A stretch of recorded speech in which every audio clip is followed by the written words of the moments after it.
that you would remove the distractions, that you awaken our hearts and our minds. Lord, I thank you so much for the ability to get into this topic. Lord, I pray that it be glorifying to you. In Jesus' name, amen. Now, I'm going to talk about it next session, but these sessions are a little different than youth group. You know, our youth group sessions are about a half hour. Each one of these are going to be an hour, okay? So you're like, oh, dang. That's a long time to listen to Ryan. I get tired of listening myself. So if you pretend that it's okay, then I feel like it's better and we can move forward. Now, there's a lot of content that I think that you guys can get a lot out of. I assume that you will space out at times because it's a long time. But there's going to be a lot of opportunities for engagement. I'm going to be throwing candy at you, prizes at you throughout, depending on what your attentiveness is. It'd be great if I have all people in the first three rows, so I don't have to throw it all the way to the back. Tonight we are starting off with our first session. This is our belief session, so we have three sections that we'll be looking at. So that's going to be, this is our belief session. So every year when I do Truth Quest, I do a theme that is dual. So like I've done Believe and See, as you see right here. I've done Truth and Grace, different ones. This year's is Truth and Beauty. That's our theme this year. Beauty can be really shallow, can it? Like, you guys all know that girl that's like super pretty, where she's like all that and a bag of chips, but the bag of chips only has that much in it when you open it, you know what I'm saying? Like, you're like, dang, she is shallow. And suddenly she's not that pretty. You know what I mean? Yeah. So beauty can be shallow sometimes. It's like a mirage, It looks deep, but once you really get into it, sometimes it's not that deep. But at the same time, truth can be really frigid sometimes, right? Have you had someone tell you something that's true that really hurts? You're like, dang, that was 100% true, but ouch. So it's kind of like, it's really deep like a well, but it's cold waters. See, when you mix beauty and truth together, you get something that's both attractive and also is deep. That's what we want. We want both truth and beauty. So our theme verse this year is Psalm 127:4. It says, "One thing I have asked of the Lord, that I will seek after, that I may dwell in the house of the Lord all the days of my life, to gaze upon the beauty of the Lord and to inquire in his temple." So David had one goal, to seek answers and to gaze upon his beauty. That is our goal this week, why we're at Truth Quest. So we're going to be making a really compelling case for why God exists, why the Bible is true, why things are right and wrong. But beyond that, it's not enough just to know something is true. We have to dig into why it's compelling. Why is it beautiful? And so this is the video that I did for our theme. So this gives you an idea. Things that are beautiful, don't we? The beautiful sunset, a majestic creature, an attractive individual, a thundering waterfall, or never-ending vistas. Beauty can be found in things both that are real and things that are fake. How many times has our breath been taken away by worlds created by CGI? Like Asgard, Pandora, Rivendell, or Naboo. The difference between compelling beauty and shallow beauty is truth. Only beauty that is found in reality can be experienced. As humans, it's not enough to see beauty. We need to become a part of it. We want to feel the mist of the waterfall, the warmth of the sun as it rises, the touch of loved ones, and the peace of still waters. Beauty can only be personally experienced when it's objectively real. And that is what we're going to be talking about this year at Truth Quest. All right, so that's our theme this year, truth and beauty. Like I said, we're going to have three parts to our journey. So the 4 o'clock hour, we have reasons for belief. So that's going to be answering the question, does God exist? And then if he does exist, why Christianity? And if God, then why evil? So that's going to be our 4 o'clock hour. Our second part, which is our truth sessions, all surrounding what is truth, what is objective truth, what's the difference between belief and truth, why is beauty important to incorporate into truth. That's going to be the second hour. Now the third hour is for the youth group, or the high schoolers, and that's going to be ethics on sexuality, abortion, drugs and alcohol. So that will be around 8:30 or whatever tonight. And tonight we're going to be looking at sexuality. So tonight we're getting into the question of, does God exist? This is the most essential question to be asked about God. Does he exist? Now, I have a really modest goal. I cannot prove to you that God exists tonight, but I can show that it's the most probable answer given all answers that we have. Now, what do I mean by most probable? Now, what does it mean when I say something is possible? Yeah, that's really good. Do you want a toy or do you want a piece of candy? All right, it's a Starburst. So here you go. Oops, sorry, Amiran. All right, that was left-handed. That was pretty good. All right, so is it possible? Is it able to be done? Like, for example, is it possible that there are unicorns? Yes, it's possible that unicorns could exist, right? But it's not plausible. Now, what does plausible mean? Plausible. Do you want candy or a toy? Candy. Okay. So what do you think? What is Reasonable. Or can happen. Okay, yeah, it's like reasonable. Like tonight, we are going to have liver for dinner is a possible statement, but it's not plausible. It's not reasonable because most of us hate liver, right? Okay, so it's not a reasonable answer. Now, the third one is it's probable. What does that mean? What is it's probable? Noel, yeah. Oh my gosh, you guys are killing it. Like, you guys learned to read. I'm so proud of you. So, it's likely to be the cause, right? It's likely to be the case. It's the best explanation considering all odds. All right, now, let's pretend you come in here and you're like, oh, look at those Legos. Those are really cool. And you grab this and you're like, you know what the most likely case is? Is that over 1 million years, the plastic evolved and then went in a red and yellow sequence, right?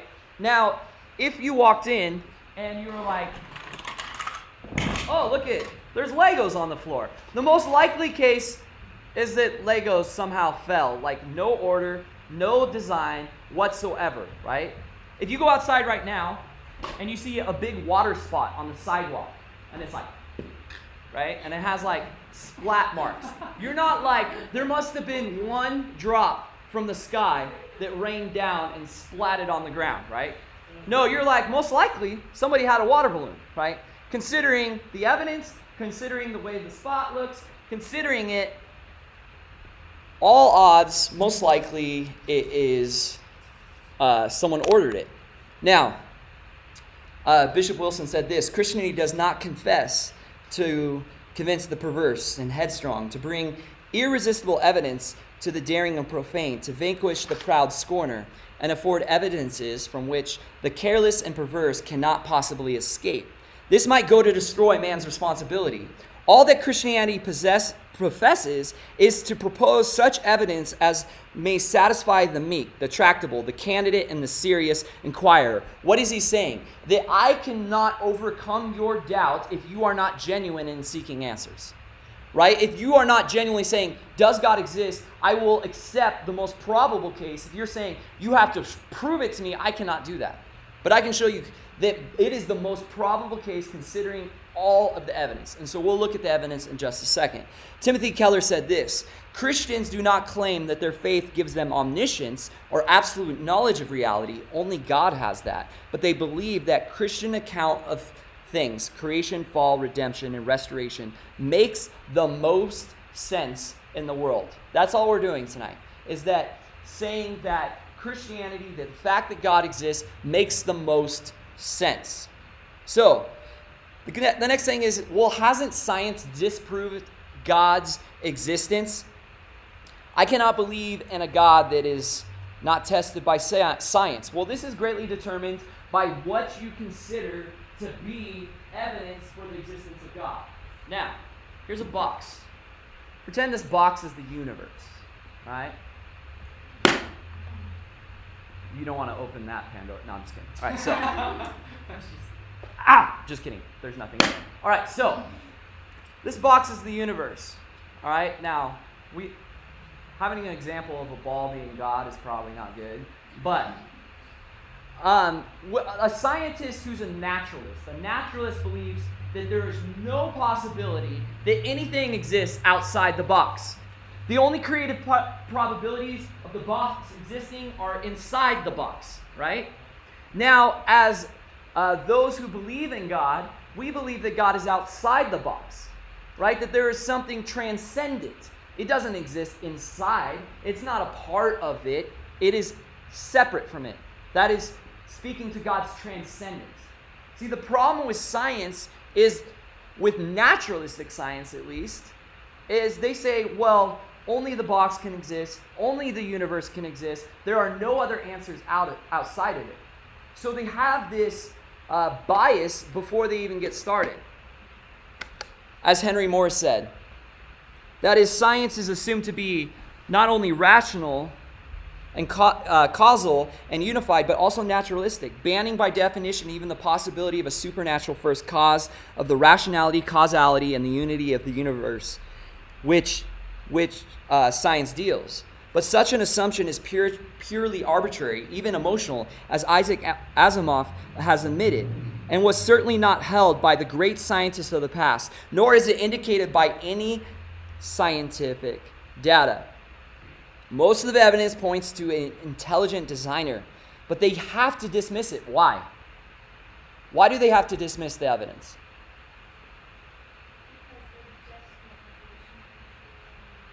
Okay, but tying into what I just said, okay, what does their bias only allow?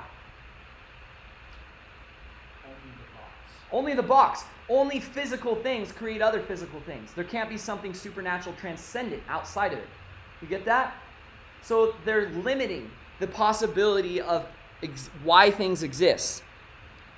One of the things we need to understand is that many of the first scientists were Christians.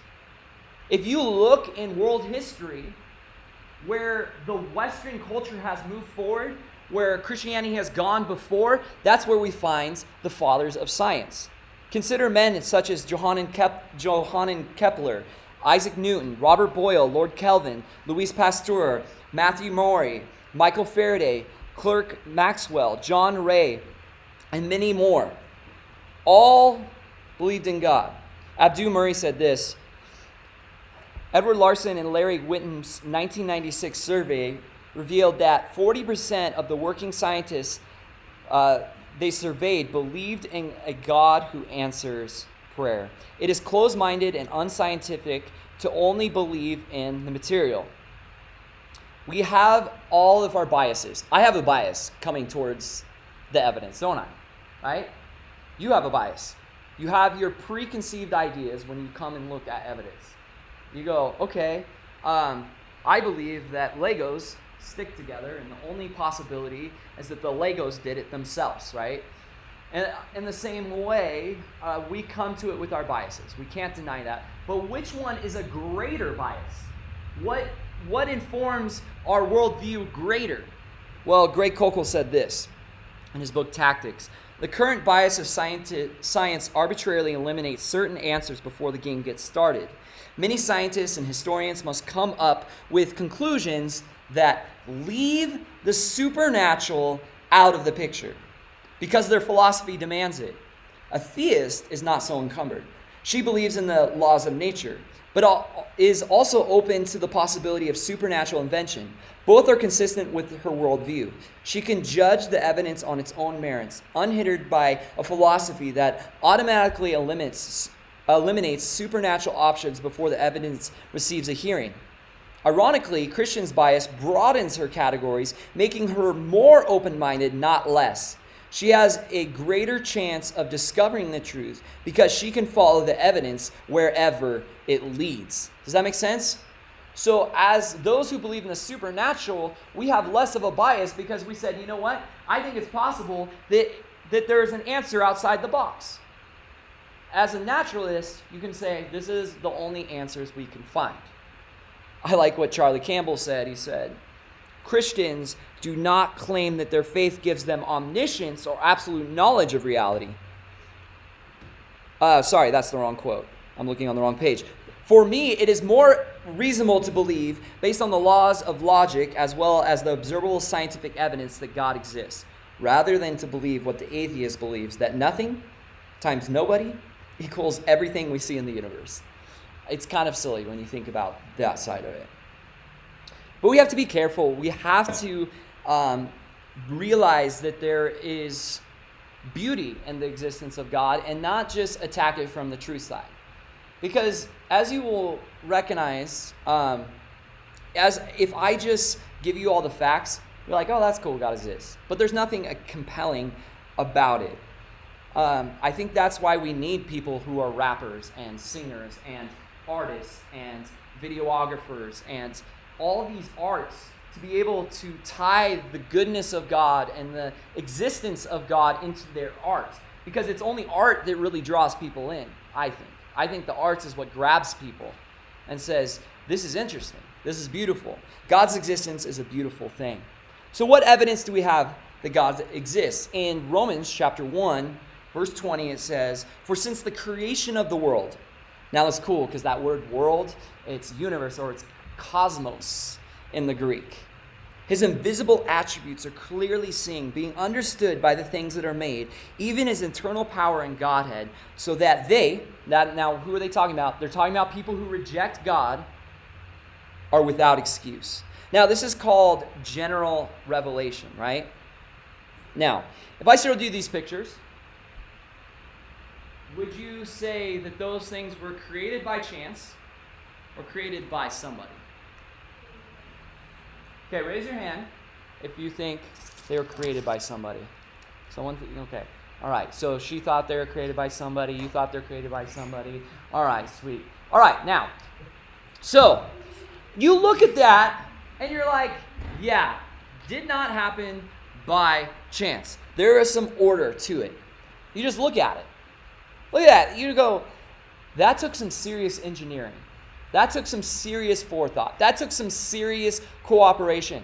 But yet, people look at this, they look at the skies and the rotating of the universe, the clouds, the mountains, all this beauty, and they go, yeah, that happened by chance. Yeah, that just happened accidentally. See, what God says is that they are without excuse. There is too much evidence. So let's look at some specific evidences for the existence of God. We're going to be looking at three things tonight. Number one is cosmology. That is the supernatural first cause. Now, it's really important that you pay attention tonight because tomorrow night, when we look at world religions, it's all going to be foundationally built off this issue of the first supernatural cause. And then physics is the other one we'll be looking at, and biological information. Now, I would tell you to read some other good books. There's The Biblical Basis for Modern Science by Henry Morris. There is The Case for the Creator. There's some really good books that I can suggest to you to get deeper into this. We're missing a lot of other ones. I used to do the moral argument for the existence of God, the ontological argument for the existence of God, the evidence of astrobiology as an evidence for the existence of God, the human mind as evidence for the existence of God. There's a lot more than we're going to look at tonight. We just don't have the time. All right, so we're going to watch our first video for looking at specific evidence. Lots of people say there's no evidence for God. Well, we're going to knock that one out in three. I'm just going to have to keep it simple, throw in the old 1-2 combo, get in and out real quick, and let you fine folks chat all about it, okay? Punch one I'm going to call the info arena. When's the last time you walked into a library and asked, hey, where are all the books that have been written by mindless products of natural laws? The librarian will probably laugh at you and tell you that no such books exist. They don't exist because they can't exist. Why not? Because first of all, it's just common sense. The words that form the message in books always originate from a person with a brain, or to say it a bit more scientific, scientifically, the message of the book, the purpose, comes to be understood by the orderly placement of the words, design, and information. Information. Now, anytime we find info, these basic laws always apply. Number one, matter doesn't spontaneously produce information. Number two, only a mental source, intelligence, can generate new creative information. In other words, just like those books that couldn't originate without a mind, neither could life. Why not, you ask? Because we know that DNA contains information. Therefore, the laws of information science apply, which means the information in DNA couldn't have spontaneously generated, and that a mind is behind the information. Period. No exceptions. Look at it this way. The simplest life form we know of is an amoeba, and it contains as much information in its DNA as 1,000 complete sets of Encyclopedia Britannica. So, are we to believe that there's no way a message in a library book could spontaneously generate, but far more complicated messages in DNA that contain 1,000 times more information could have? Not likely. You see, when it comes to life or anything else that contains information, the laws of information science confirm the necessity of a creative mind. And guess what? In the very first book of the Bible, it just happens to mention that. In the beginning, God created. Bam. Uppercut lands on the chin. And now here comes the indefensible head blow. We'll call this the not a Big Bang beam swing, the KO to the claim that there's no evidence of God, the law of causality, left hook of doom. It goes like this. Everything that had a beginning had a cause. The universe had a beginning, therefore the universe had a cause. Now, either something caused the universe to come into existence, or nothing caused it.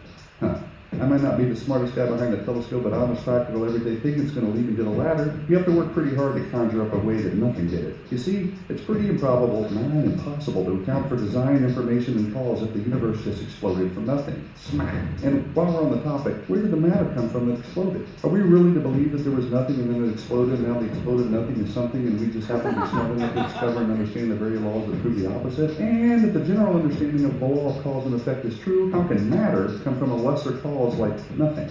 I mean, come on.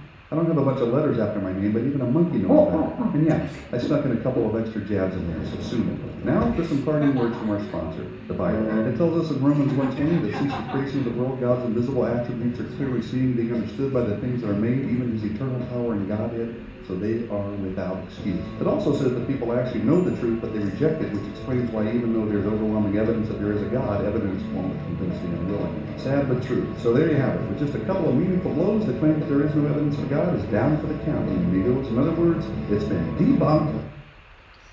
I love that video. Okay, so what evidence do we have that God exists? Let's look at cosmogony or cosmology first. Let's see, where was I? All right, next page. All right, so cosmogony is the study of ideas about the origin of the cosmos. This term is closely related to cosmology, which is the study of cosmos and all its aspects. So what is the cosmos? Henry Morris puts it this way. The cosmos, in the most simplest terms, is the space, mass, time universe, right? And all its arrays of complex systems. This is so cool. This always gives me chills, right? It says, God created the heavens, space, and the earth, matter, and in the beginning, time. All three, you see right there. How cool is that? So, we're going to be looking at the cosmological argument. He talked about it a little bit already. I'm going to show another video. I'm going to dig more into the cosmological argument. It's super important that you understand this argument so that we're able to move forward with our week. So I'm going to explain it 3 different times. So here is time number 2.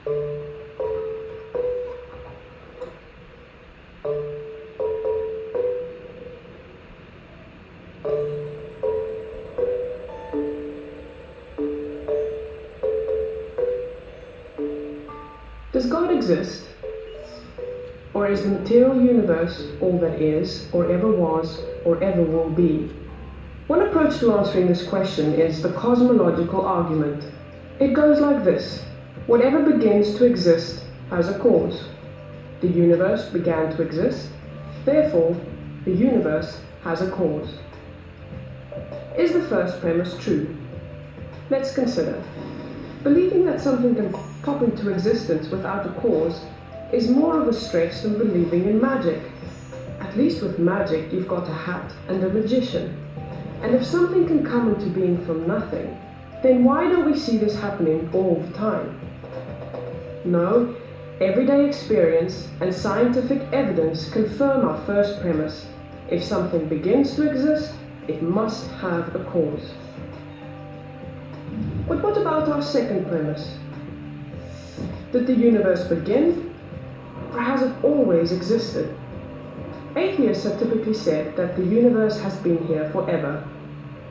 The universe is just there, and that's all. First, let's consider the second law of thermodynamics. It tells us the universe is slowly running out of usable energy, and that's the point. If the universe had been here forever, it would have run out of usable energy by now. The second law points us to a universe that has a definite beginning. This is further confirmed by a series of remarkable scientific discoveries. In 1915, Albert Einstein presented his general theory of relativity. This allowed us, for the first time, to talk meaningfully about the past history of the universe. Next, Alexander Friedman and George Lemaitre, each working with Einstein's equations, predicted that the universe is expanding. Then in 1929, Edwin Hubble measured the red shift in light from distant galaxies. This empirical evidence confirmed not only that the universe is expanding, but that it sprang into being from a single point in the finite past. It was a monumental discovery, almost beyond comprehension. However, not everyone is fond of a finite universe, so it wasn't long before alternative models popped into existence. But one by one, these models failed to stand the test of time. More recently, three leading cosmologists, Alvin Bohr, Alan Guth, and Alexander Vilenkin, proved that any universe which has on average been expanding throughout its history cannot be eternal in the past, but must have an absolute beginning. This even applies to the multiverse, if there is such a thing. This means that scientists can no longer hide behind a past eternal universe. There is no escape. They have to face the problem of a cosmic beginning.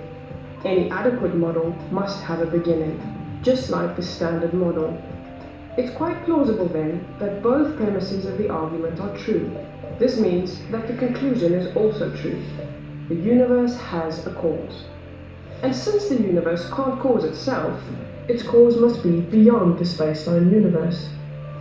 It must be spaceless, timeless, immaterial, uncaused, and unimaginably powerful, much like God. The cosmological argument shows that, in fact, it is quite reasonable to believe that God does exist. All right, you guys tracking yet? I know some of you guys are like, I do not follow what they are saying. So that's good because we're going to work through it together, all right? So the universe is evidence that God exists. So the first premise that we see is that something exists. Now, anybody who says that nothing exists, what has to happen first for that statement to happen? You have to exist. Do you want candy or do you want something else? Candy. Gosh, wow, this is easy. I should have bought less things.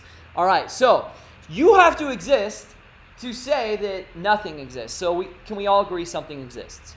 And any wackadoo that says nothing exists, you can just ignore them, okay? So something exists, premise one. Nothing does not produce something, all right? Nothing does not produce something. I want you to think about nothing right now, please, just for a second. It's impossible unless you're brain dead.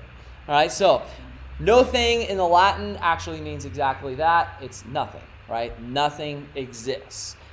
Something then must have always existed, right? Think about it. There has to be something eternal. There has to be something eternal. Now, there's two probabilities. Number one, that the universe has always existed. Now, we know that for a couple reasons, that the universe hasn't always existed. Number one, the law of thermodynamics, the second law, right? You wind something up with a usable amount of energy, right? Like this cute little chicken with a kangaroo riding its back. Or maybe it's I don't know what it is, right? Eventually, it's going to run out. Wow, that's impressive. Good job, China.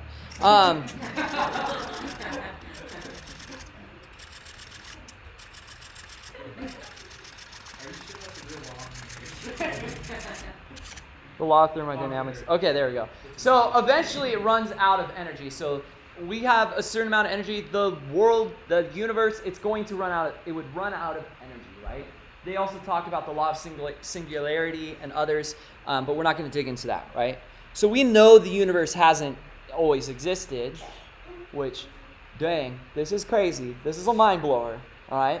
So something exists. Nothing does not produce something. And the universe hasn't always existed. What does that mean? Think through it. Okay, if something exists, you exist, right? You exist because of what? Because of God, but let me take a half bite out of this and give it to you. All right, so think a little deeper for a second. What's the fifth point then?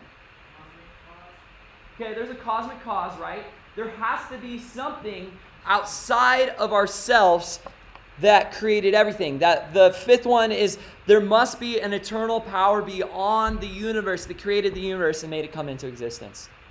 We prove the transcendent God, right? From this point number one. This is what Henry Morris said. The most basic scientific principle and the criterion that governs all human experience is the law of causality. The law states that although one cause can have many effects, no effect can be either quantitatively greater than or qualitatively greater superior to its cause. An effect can never be greater and in fact will always be less than its cause. Thus a chain of effects and their cause must eventually trace back to an essentially infinite first cause. Now, let me show you this as an example. Now, I probably should have picked a different ball because this is supposed to be God, and that's a horrible thing. But erase your brain about this being the transcendent God, okay? We're just using this as an example. All right, when I bounce the ball, right, you'll notice something is that unless I put extra force into it, it's not going to exceed the cause, right? The cause is the drop, right? And it has half the less of the effect. If I asked Ethan to come up here and I had a chair, and I said, Ethan, sit down in this chair, and he came and he went to sit down in the chair, and when he sat it down, I did that really mean thing that youth pastors do, and they pull the chair out, and he falls on the ground, right? The cause is me pulling the chair from under him. The effect is him falling on the ground, right? The effect will never be greater than its cause, either qualitatively or quantitatively, okay? So, this is important as we move forward. So, why can't an effect exceed its cause? Why? Because it kind of more than you already have. Okay, good, very good. Any other answers? Yeah? You can't just make matter out of thin air. Okay. Any other good thoughts? Any other? No? Okay. All right. No one wants candy. That's fine. All right. So, an effect cannot be greater than its cause. So, a first uncaused cause, must fulfill the following criteria. Okay. If we have limitless space, think about this for a second. This is deep. This is going into the deep thought, right? If space is limitless, God has to be bigger than that. He has to be infinite. The cause has to be bigger.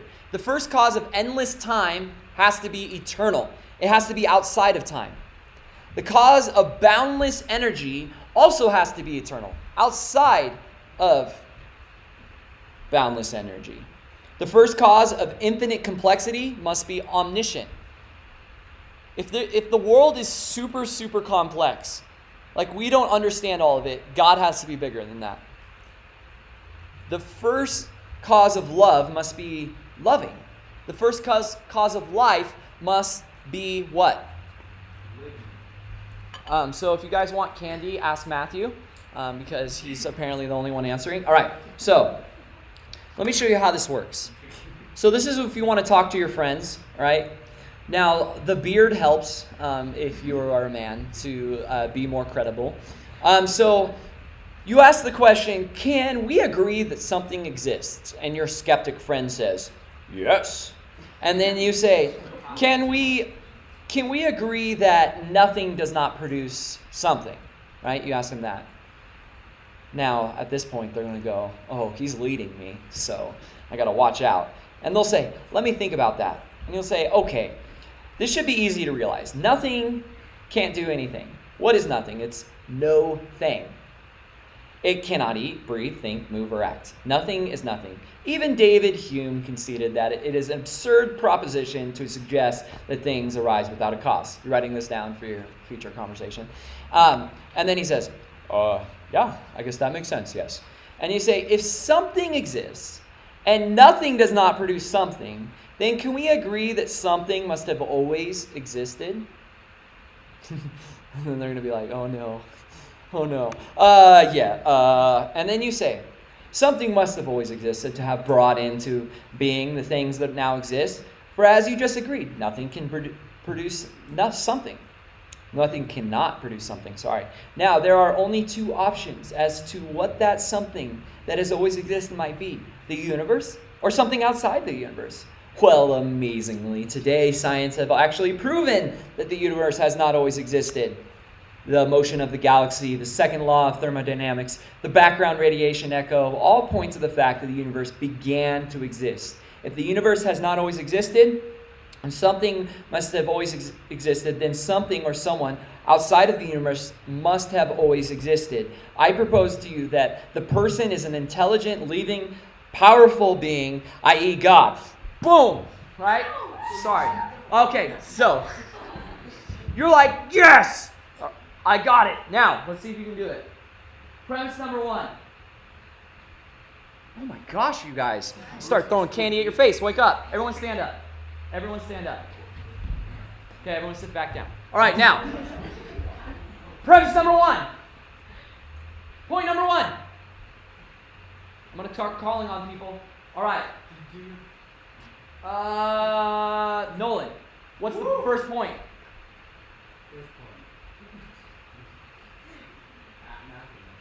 Nope. Matthew has answered all our questions. First point. Okay. Abigail, first point. That's point number two. So you got number two. Very good. All right. Point number one, Sadira. Yes, that was point number three. Very good. Really proud of you. Caleb, point number one. Thank you, Caleb. I appreciate that. So something exists. Nothing cannot produce something. The universe came into existence. Point number four, the death blow is what? That was point number three that Sidira already said, but that's okay. Point number four. Okay, let's say it again. Something exists. Nothing cannot produce something. Right? The universe began to exist, so the eternal thing is God, right? I led that so much, it was embarrassing. All right, let's move on to our next evidence, physics, which I understand fully.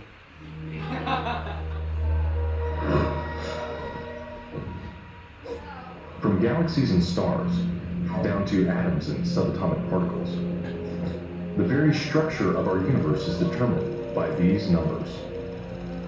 These are the fundamental constants and quantities of the universe. Scientists have come to the shocking realization that each of these numbers has been carefully dialed to an astonishingly precise value, a value that falls within an exceedingly narrow, life-permitting range. If any one of these numbers were altered by even a hair's breadth, no physical, interactive life of any kind could exist anywhere. There'd be no stars, no life, no planets, no chemistry. Consider gravity, for example. The force of gravity is determined by the gravitational constant.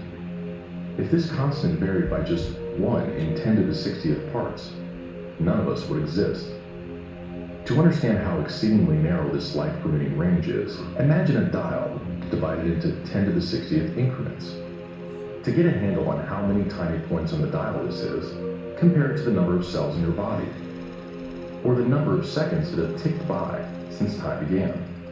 If the gravitational constant had been out of tune by just one of these infinitesimally small increments, the universe would either have expanded and thinned out so rapidly that no stars could form and life couldn't exist, or it would have collapsed back on itself with the same result: no stars, no planets, and no life. Or consider the expansion rate of the universe. This is driven by the cosmological constant. A change in its value by a mere 1 part in 10 to the 120th parts would cause the universe to expand too rapidly, or too slowly. In either case, the universe would again be life prohibiting. Or another example of fine-tuning. If the mass and energy of the early universe were not evenly distributed to an incomprehensible precision of 1 part in 10 to the 10 to the 123rd, the universe would be hostile to life of any kind. The fact is, our universe permits physical, interactive life only because these, and many other numbers, have been independently and exquisitely balanced on a razor's edge. Wherever physicists look, they see examples of fine-tuning. The remarkable fact is that the values of these numbers seem to have been very finely adjusted to make possible the development of life. If anyone claims not to be surprised by the special features that the universe has, he's hiding his head in the sand. These special features are surprising and unlikely. What is the best explanation for this astounding phenomenon? There are 3 live options. The fine-tuning of the universe is due to either physical necessity, chance, or design. Which of these options is the most plausible? According to this alternative, the universe must be life-permitting. The precise values of these constants and quantities could not be otherwise. But is this plausible? Is a life-prohibiting universe impossible? Far from it. It's not only possible, it's far more likely than a life-permitting universe. The constants and quantities are not determined by the laws of nature. There's no reason or evidence to suggest that fine-tuning is necessary. How about chance? Did we just get really, really, really, really lucky? No.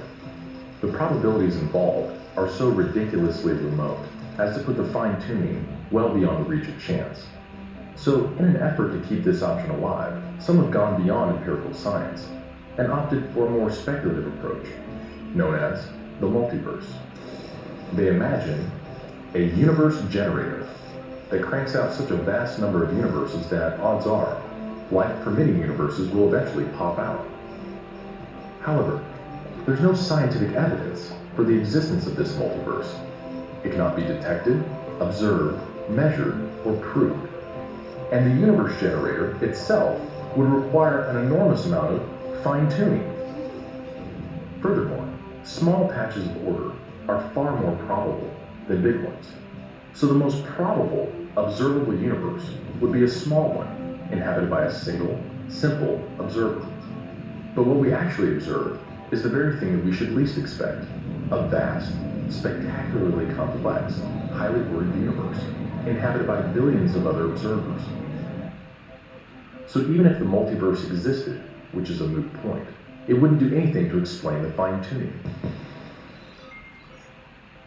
Given the implausibility of physical necessity or chance, the best explanation for why the universe is fine-tuned for life may very well be it was designed that way.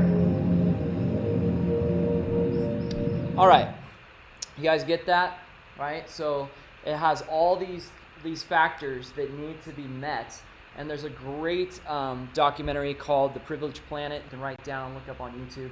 Gets more into the astrobiology aspect of it. But now let's look at DNA. Let's look at biology on the complexity of life. Creation is beginning to get so loud that we have to cover our ears and close our eyes and say, there's not a God, because it's so obvious. God is shouting out as science makes discoveries. Look at what Richard Dawkins said, who is an atheist. He said, biology is the study of complicated things that give the appearance of having been designed for a purpose. He says, like when we really look at it, it looks like it's designed, but we got to remember, it can't be a design. That's impossible. That's ridiculous. Or Francis Crick said, biologists must constantly keep in mind that they see was not designed, but rather evolved. Imagine coming onto a scene as a CSI and it says, it looks like arson, but we cannot accept arson because arsonists do not exist. Very ridiculous, right? But this is what we do. So let's look at some of the evidence. Look at the eye, for example. The eye is a ball with a lens on one side, has a light-sensitive retina made of rods and cones inside the other. The lens itself has a sturdy protective covering called the cornea and sits over an iris designed to protect the eye from excessive light. The eye contains an amazing watery substance that is replaced every 4 hours. Tear glands continuously flush the outside clean.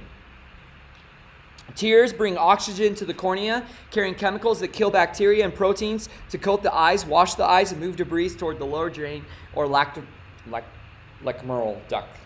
An eyelid sweeps secretions over the cornea, keeps most the eyelashes protected from dust, and it goes on and on and on. But did it all come by chance? Well, let's listen to Richard Dawkins, the atheist, see what he has to say about the eye.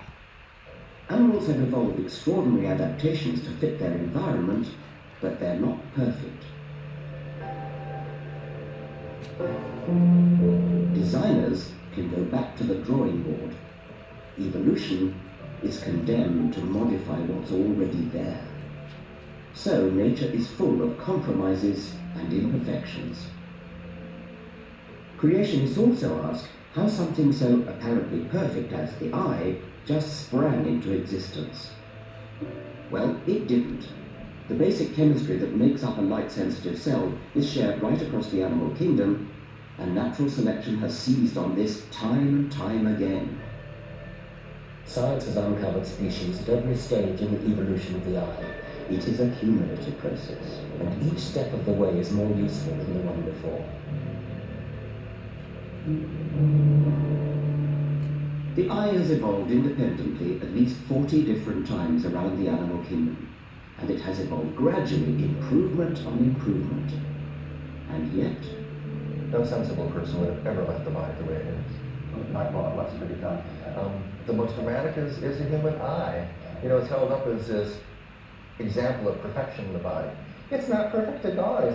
It's a perfect example of why the body is not designed. Cover one, you would please. And we take the pin and we move it right and you have to keep looking right at the bridge of my nose, so keep your eye fixed. And now we're going to move it just out a little bit, about 15 degrees, and right about there. Yeah, it's gone. It's gone. You can't see it. Yes. Now can you see it? Yes. Now can you see it? Yes. Now can you see it? No. There's a blind spot. Yes. That's really lousy. Our bodies are so fabulous in some respects. Our heart keeps beating and never takes a 5-minute vacation for decade after decade after decade. That's astounding. But we have an appendix, we have wisdom teeth, birth is difficult, many people get nearsightedness, and the combination of some things being so perfect and other things being such botched jobs is what should make us all sit up and take notice that this is something that's been shaped by natural selection. It has a lot of vulnerabilities built in that can be explained only by how natural selection works.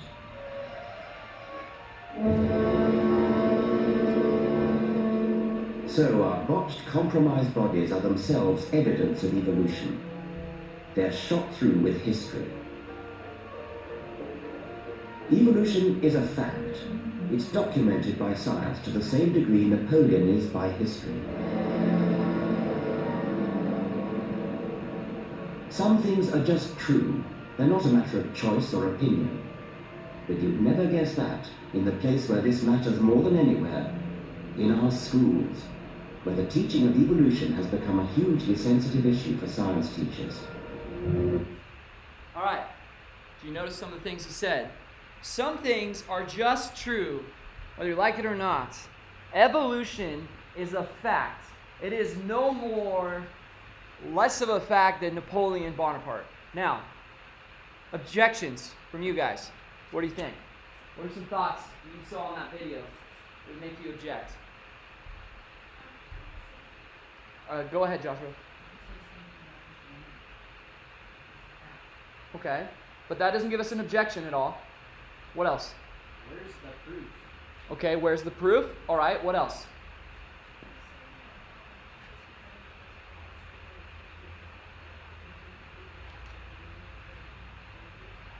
Very good. All right, the example I would give is this. An airplane, right, that's missing the seats inside. He said, there's no chance that this airplane came by design because it's missing seats. Wouldn't that be ridiculous? If you have all this evidence of design, but yet it has flaws, does that mean it wasn't designed? No. Now, we know as believers the reason why we have flaws in our body. We'll be talking about that on Wednesday at 4, right? It's the fall that has caused these things, right? But our response should be, but how did we get to where we are now? It can't happen by just mere natural selection. So we are going to keep going.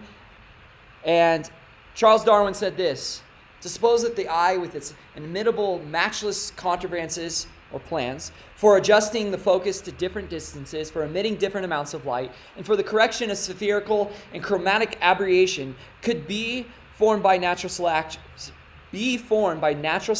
seems, I freely confess, absurd in the highest possible degree. Now, I will just run through some of the points in your letter. What you say about my book gratifies me, not graffitis me. That's funny. Gratifies me most deeply, and I wish I could feel all was deserved by me. I quite think a review from a man who is not an entire convert is, if fair and moderately favorable in all respects, the best kind of review. About the weakest points, I agree. The eye to this day gives me a cold shudder, but when I think of the finest known gradations, my reason tells me I ought to conquer the cold shudder. So even for Darwin, it shook him to his core. There's just so much evidence, just even in the human eye. I think one of my favorites is DNA. Remember that quote that I quoted earlier by Francis Crick says, biologists must constantly keep in mind that what they see was not designed, but rather evolved. He's the one that elucidated the cell. Okay, so look at this evidence here. In 1953, when Watson and Crick elucidated the structure of the DNA molecule, they discovered that DNA was a carrier of genetic information in the form of a 4-character digital code. That is to say that DNA functions like a software program, only more complex than anyone has ever created or devised. For a biological system to run and operate, it needs genetic information to build the proteins and protein machines that cause the cells to maintain their function. This information is stored in a precise arrangement of 4 chemicals that scientists represent with the letters A, C, T, and G. Sequences of these chemicals provide the instructions necessary to assemble complex protein molecules that in turn help form structures as diverse as eyes, legs, wings, and hearts. This code has been called the language of life, and it is the most densely packed and elaborately detailed assembly of information in the known universe. Geneticist Michael Denton has estimated that the amount of biological information necessary to build all of the proteins in all of the species of organisms that have ever existed on planet Earth could be held in a single teaspoon. And we'd still have room left over for all of the information contained in every book ever written. The more I learned about DNA, the more I understood the significance of what Stephen Meyer called the most fundamental question facing biology today. Where did the information in DNA come from? How did it arise in the first place? Well, lots of people have wanted to explain the origin of information by reference to the laws of physics and chemistry, or by reference to the chemical properties of the constituent parts of the DNA. But that would be like saying that you could explain the information in this morning's New York Times headline by reference to the physics and chemistry of ink bonding to paper. There is a chemical explanation as to why the ink sticks to the paper, but that does not explain the way the ink got arranged to convey a message that could be understood by speakers of the English language. Information requires a material medium, but it transcends the material medium. An explanation for the origin of the genetic instructions needed to build the first life is the holy grail of 21st century biology. Theories proposing that this information arose through natural selection acting upon non-living molecules, or the self-organizing power of chemicals in a primordial soup, have repeatedly failed. Even time and blind chance, the oft-invoked saviors of implausible biological scenarios, have fallen far short as accounts for the source of the instructions in DNA. Mathematicians, for example, have calculated that a universe filled with monkeys, typing relentlessly throughout the oldest estimated age of the cosmos, would have no realistic chance of producing Shakespeare's play Hamlet, let alone a transcript of the genetic information required to build even the simplest living cell. All right, so if you have a bunch of monkeys typing on typewriters, they're never going to put together Shakespeare. If I had a bunch of Scrabble letters and threw them on the ground, you might get a couple words scrambled, but you're not going to get the Bible, right? And in the same way, information doesn't organize itself. Sadir.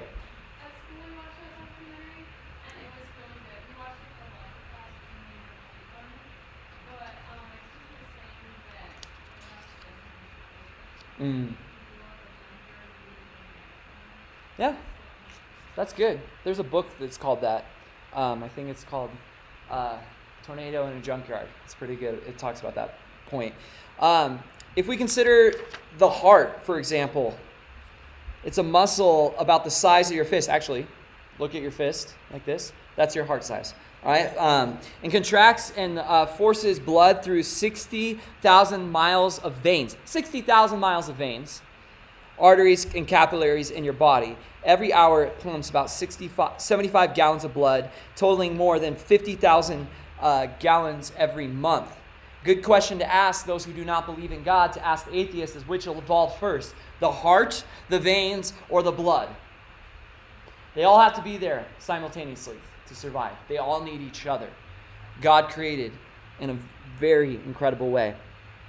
So, as we started the whole session with, as Charlie Campbell said, for me it is more reasonable to believe, based on the laws of logic as well as the observable scientific evidence, that God exists, rather than to believe what the atheist believes, that nothing times nobody equals everything we see in the universe. Abdu Murray says this: but we need more than naturalistic sciences. We cannot derive meaning, human value, and equality from a laboratory. Listen, in science, you're looking real close, right? And it's like a beautiful person, you know, if your hand's this close, and you're like, oh, I can't see. But if you get some distance, you're like, wow, this person's beautiful. It's sometimes when we're so close looking at it that we miss the vastness and the beauty. And in the same way, we miss the beauty of God sometimes in our scientific disciplines, when really it should drive us to show how complex and how vast His creation is. He is incredibly detailed. He is unfathomably large and surpassingly beautiful. That's who our God is. He exists, and tomorrow night we're going to be at 4. We're going to be looking at why Christianity. But tonight I hope that by the end of our session that you are like, the most probable answer, considering all the evidence we've looked at so far, is that God exists. Now, if you're like, I still don't believe that God exists, then that's up to you. Look at the evidence. I have a lot of books you're welcome to borrow at some point, depending on your question. All right? Let's pray, and then we're going to go eat dinner. Dear Heavenly Father, thank you for all these students. Thank you for awakening us, getting us here safely. I pray you bless our time as we eat dinner. Bless those who prepared it. Protect us in all our games and everything else we have going on. In Jesus' name, amen. Now, a couple things. We only have a half hour for dinner, okay? Then we're going to go right into games. So leave your truth maps, Bibles, everything in here. We're going to be back in here later. So go right past this lamp right here, through this hallway, into the fellowship hall area, and we're going to have dinner. Make sure to thank them. Cool.